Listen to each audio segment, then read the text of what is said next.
Hãy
គឺមើលថ្ងៃលិចស្អាតអូយចាអូនខែភ្ជុំគឺដឹងមិនវាដូចថាវាប្រច្រើនក៏មិនដឹងណាចាអធិស្ឋានអូនណាអធិស្ឋានឥឡូវយើងរៀបចំដាក់សូឡាជាប់បន្ថែមឲ្យអូនចាដើម្បីការពារភ្លើងដាច់ណាចាអធិស្ឋានអូនចាំអញ្ជើញមកលើក្រោយចាំមានរបស់ពិសេសឬក៏ discount ជូនអូនណាអូអធិស្ឋានមែនតើអូនសម្លាញ់ចាឥឡូវចង់ដាក់កាដូជូនពុកម៉ែបងប្អូននេះសម្រាប់អ្នកដែលគាត់ share ឬក៏គាត់មិនសិនហ្នឹងពេលដែលគាត់ទៅលេង resort ហ្នឹងកុំភ្លេចយកការ share របស់គាត់បានច្រើនឬក៏គាត់មិនសិនហ្នឹងយកទៅបង្ហាញខាង resort ទៅនឹងមានកាហ្វេ free មួយកែវជូនតែម្ដងពេលដែលគាត់អញ្ជើញមកលេងណាចាសម្រាប់អ្នកដែល share ឲ្យមិនសិនឬក៏ចូល comment មួយមកណាអូនណាចាអូអធិស្ឋានចាជាស្រ័យចាអូនចាមកលើក្រោយចាំមានកាដូពិសេសអូនណាចាមានកាដូពិសេសជូនអូនចាថ្ងៃនេះគឺអូចាអរគុណច្រើនអូនឹងបានដុំមកលើក្រោយ discount ហើយមានកាហ្វេជូនទៀតអរគុណអូនណាអរគុណចាវាដល់ថ្ងៃអូនពេលខ្លះធ្វើទុកថ្ងៃបុណ្យទានថ្ងៃមានភ្ញៀវនឹងថ្ងៃធម្មតាអត់អីតែឥឡូវយើងបានកែសម្រួលរៀបចំ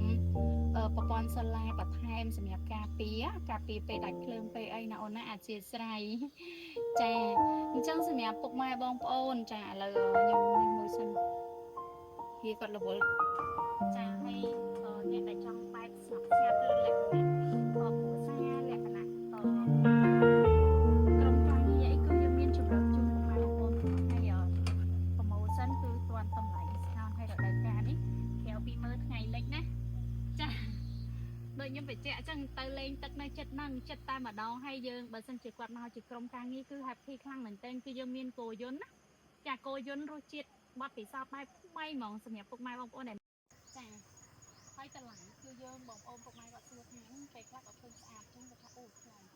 អូបងប្អូនតង់ដើរព្រៃយើងតែ$15តង់គឺយើងរៀបចំមានបន្ទប់ទឹករួមហើយតន់ជា discount ទៀតហើយបន្ទប់ម៉ាស៊ីនត្រជាក់យើង$40 discount គេបាន2ទៅ3នាក់បូករួមទាំងអាហារពេលព្រឹកចាយក discount សល់ដូចជា20រៀលជាងណាចាតែ promotion មានតែក្នុងខែមួយនេះណាចុះខែ2គឺផុតវិញចាអញ្ចឹងហើយជាផ្ទះក៏មានជាតង់ក៏មានផ្ទះក៏40ដែរចាផ្ទះក៏40ដែរណាបងប្អូនពុកម៉ែណាមានជាផ្ទះ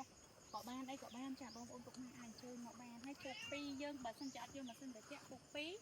ព្រោះយើងសិតតែម៉ាស៊ីនត្រជាក់ទាំងអស់លើកលែងតែ2ដោយសារមានភ្ញៀវខ្លះគាត់អាឡែកស៊ីមួយម៉ាស៊ីនត្រជាក់ចឹងយើងមានតែ2បន្ទប់ទេសម្រាប់អត់ម៉ាស៊ីនត្រជាក់តម្លៃពុក2$40ចាហើយសិតតែបន្ទប់ទឹកតខ្លួនទាំងអស់ចាពុកម៉ែបងប្អូនភ្ញៀវបន្ទប់ទឹករួមគឺមានតែតង់ដើរព្រៃតម្លៃ$15មួយណាចាវានឹងគឺឯកជនភាពទាំងអស់ណាចាឯកជនភាពទាំងអស់ហើយខ្ញុំចុះយើងកន្លែងយើងអាចដឹកគប់ភ្លើងផាតធីពេលល្ងាចឡើងហើយយើងចាក់តន្ត្រីតិចតួចអូមានណាលហឹមប្រងតែអញ្ចឹងសម្រាប់អ្នកដែលត្រូវការភាពស្ងប់ស្ងាត់ចាអាចជ្រើសរើសយកការព្រៃរីសតដែរនេះទេសភាពនេះបន្ទប់ភ្ញៀវខាងនោះមានភ្ញៀវដែរភ្ញៀវគាត់ជើញស្នាក់រកដៃគូជូនមកអញ្ចឹងចាអូខេនេះទេសភាពបងប្អូននេះអាចស្នាក់នៅចាហាងកាហ្វេហ្នឹងក៏បរិយាកាសស្អាតដែរអញ្ចឹងអ្នកដែលគាត់ការភាពស្នាក់ស្ងាត់ឯកជនភាពនៅនេះបន្ទប់ស្នាក់នៅតាមស្នាក់នៅយើងគឺតែតែចាតែតែបើចង់បានគូផុតទេនោះទៅចេះកញ្ចក់ទៅស្នាក់នៅមួយម៉ែជួយតែស្នាក់នៅតែមួយទៀតប្រភេទពេរៀបអាហ្នឹងសម្រាប់ទីធីមគ្រួសារគាត់មកគ្រួសារទៅមាន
នេះកន្លែងយើងសំដែងធ្វើសេតធ្វើអីបានណាចា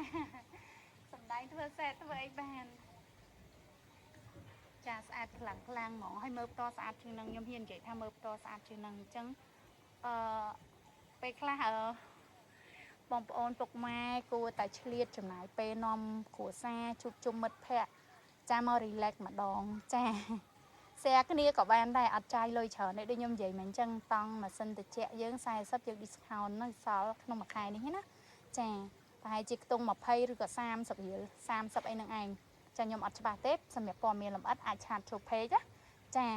មក relax ម្ដងតើហើយយើង share គ្នាគេងបាន2-3នាក់ហើយយើងដាក់ម្ហូបដាក់អីមកញ៉ាំហើយយើងបាច់អញ្ជើញទិញនៅ resort ក៏បានព្រោះយើងអត់មានឆាតថ្លៃសេវាអីទេចាហើយយើងបាន include បបរសពេលព្រឹកហ្នឹងចាពុកម៉ែបងប្អូនខ្លះគាត់ឆ្ងល់ថាអាហារពេលព្រឹកមកយើងរើសជាកញ្ចប់បបរសបងប្អូនពុកម៉ែគឺនៅនេះតំបន់ព្រៃភ្នំ resort ផ្កាព្រៃចាយើងតុបតែងយើងដេកបែបនេះលក្ខណៈតង់បន្ស៊ីជាមួយនឹងបរិយាកាសព្រៃភ្នំចាឲ្យបងប្អូនពុកម៉ែមានអារម្មណ៍ថាមកព្រៃភ្នំមិនមែនមកកន្លែងស៊ីវិល័យកន្លែងទំនើបទេអញ្ចឹងអាហារពេលព្រឹកយើងស្នាក់នៅតង់ហើយយើងស្រស់ស្រូបអាហារពេលព្រឹកបែបអ្នកព្រៃអ្នកភ្នំណាចាបបរសក្តៅក្តៅនៅផ្ទះពេលខ្លះនៅផ្ទះអត់ងាយបានញ៉ាំទេញ៉ាំតែកាទៀវញ៉ាំតែបាយទេចាអញ្ចឹងនៅពេលមកដល់នេះគឺយើងហូបបបរដែលមានអារម្មណ៍ថាមួយត្រីងៀតមួយពងទាប្រៃមួយឆៃពៅក្តៅក្តៅទៅយើងមានអារម្មណ៍ថាអូដូចជាប្លែកដូចជាស្រស់ស្រាយហើយដូចថាព្រៃភ្នំមានអារម្មណ៍ថាដូចផ្ទះខ្លួនឯងតែម្ដងចាអញ្ចឹងហើយបានយើងរើសយើងសិតតែគិតហើយសំបីត្រីក៏យើងរើសយើងគិតតែត្រីគឺយើងយកត្រីដែលប្រឡាក់ភ្លាមស្រស់តាមមួយថ្ងៃហាលយកមកជូនពុកម៉ែបងប្អូនចាអញ្ចឹងគឺយើងគិតគូរពីអារម្មណ៍ចាព្រោះពុកម៉ែបងប្អូនមកទីនេះមកសម្រាប់លំហែកាយអញ្ចឹងគឺមកធ្វើយ៉ាងណាឲ្យខ្លួនឯងមានអារម្មណ៍ថាស្រស់ស្រាយចាអញ្ចឹងទទួលយកអ្វីដែលខុសពីផ្ទះយើងដែលខុសពីនៅទីក្រុងចាយើងគេងនៅផ្ទះថ្មយើងសាកល្បងមកស្នាក់នៅបែបតង់ចាបរិយាកាសបែបព្រៃភ្នំកាហ្វេនៅក្រុងយើងញ៉ាំជាប្រចាំរាល់ថ្ងៃយើងសាកកាហ្វេនៅព្រៃភ្នំម្ដងមើលចាមីឆុងមីកំប៉ុងអីយើងហ្នឹងគឺប្លែកមែនតែនហ្មងចាសាច់អាំងនៅព្រៃភ្នំចាហើយបរិយាកាសបែបនេះចាសម្រាប់ផ្លូវចូលបងបច្ចៈហើយបច្ចៈទៀតអូនណាអូនជិះតាមសឡូតថ្មីក៏បានសឡូតចាស់ក៏បានដែរឥឡូវដោយសារស្រួលទាំងអស់ហើយគ្រាន់ថាសឡូតថ្មីបាត់តាមស្ទឹងញូងហ្នឹងវានៅគ្រួសក្រហមរៀងឆ្ងាយដែរអញ្ចឹងបើអូនចង់បានទេសភាពស្អាតហើយចិត្តទឹកធ្លាក់ទៀតចាហើយតាមហ្នឹងសបោរមនីឋានអូនបត់មកតាមសារ៉ែដៃសំឡូតចាស់អូនបត់ស្ដាំមកលើផ្លូវកស៊ូរហូតតែជិះខុសផ្លូវគឺអត់បានផ្លូវកស៊ូទេចានោះស្នាក់នៅលើចកេះភ្នំទេកញ្ចក់ចាអូនបាត់ស្ដាំមកតាមផ្លូវផ្សាររ៉ែដែកមកអូនជិះមកត្រង់រហូតគឺមកដល់ផ្សារគេប្រជុំជនហើយកន្លែងហ្នឹងគឺកន្លែងតំបន់តរេនឆ្ងាញ់គឺកន្លែងដែលល្បីស្ដាច់តរេនឆ្ងាញ់គឺនៅជិតរីសតតែម្ដងហើយបច្ចៈតែឆ្នាំនេះនៅក្នុងរីសតក៏មានតរេនឲ្យបងប្អូនភ្ញៀវជាទីស្រឡាញ់មកទិញហើយថតរូបនៅក្នុងចកាតែម្ដងមិនបាច់គេងនៅហ្នឹងញ៉ាំនៅហ្នឹងថតរូបនៅហ្នឹងហ្មងចាអត់ចាំបាច់ទៅថតទៅចកាផ្សេងទេតែនឹងមានគ្រប់ចំនួនអត់ទេដោយសារយើងទៅចាប់ផ្ដើមtake care ផ្លែវាចាឆ្នាំដំបូងចាអញ្ចឹងមានន័យថានៅមូលហ្មងពុកម៉ែបងប្អូនគាត់អញ្ជើញមកហ្នឹងពេលខ្លះគេងមកយកអីអត់អស់ចិត្តទេណាដើរអត់អស់ណាសុខគីឡូទៅចាអរគុណមែនតែនចាអញ្ចឹងសង្ឃឹមថាបងប្អូនទាំងអស់ជួយ share វីដេអូនេះដើម្បីជួយគ្រប់គ្រងនិងលើកស្ទួយវិស័យទេសចរណ៍ស្រុកយើងដើម្បីឲ្យសេដ្ឋកិច្ចយើងបានដើរបានរឹងមាំចាកន្លែងយើងស្រុកយើងគឺមានតំបន់ស្អាតច្រើនមែនទែនចាអញ្ចឹងហើយបានគេចង់បានចាវាមានគុណតម្លៃខ្លាំងមែនទែនគាត់ថាយើងនៅលាក់ខ្លួនយើងអត់ទាន់អាប់ដេតយើងអត់ទាន់អីដោយសារអីជួនកាលអាចថាយើងអត់ទាន់បានគ្រប់គ្រងពេញដៃពេញជើងអញ្ចឹងសង្ឃឹមថាពុកម៉ែបងប្អូនភ្ញៀវជាទីស្រឡាញ់ទាំងអស់ជួយគ្រប់គ្រងដើម្បីឲ្យគ្រប់បែបយ៉ាងគឺទៅសើមែនទែនចាអរគុណច្រើនចាសម្រាប់ព័ត៌មានអត់កុំភ្លេចឆាតចូល Page ឬក៏ Telegram ក៏បានដែរណាចាសួរលេងសិនក៏បានដែរចាអរគុណច្រើនចាជូនពរចាគ្រប់គ្នារកទទួលទានមានបានមានសុភមង្គលមានក្តីសុខតែកុំភ្លេចណាឆ្លៀតពេលវេលាសាក់ទៅមកផងអរគុណច្រើនឲ្យបើខ្លះរហូតចា Áo sáng có bên cổng lì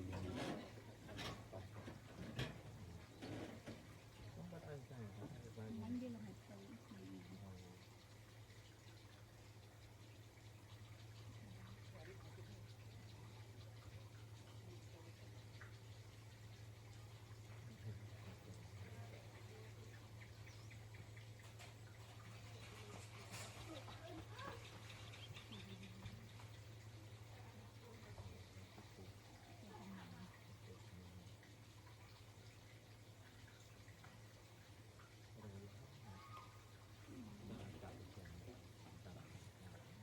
đồng cặp cho bóc hơi từ việc này phải có con xem nên thôi thì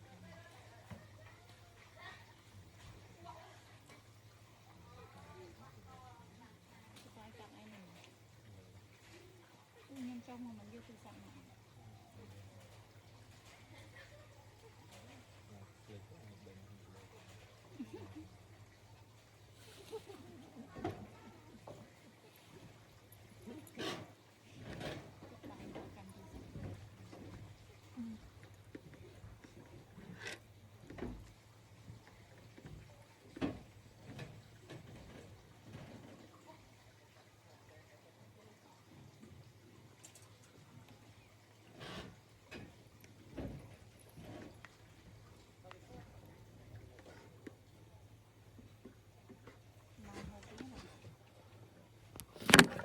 mong hỏi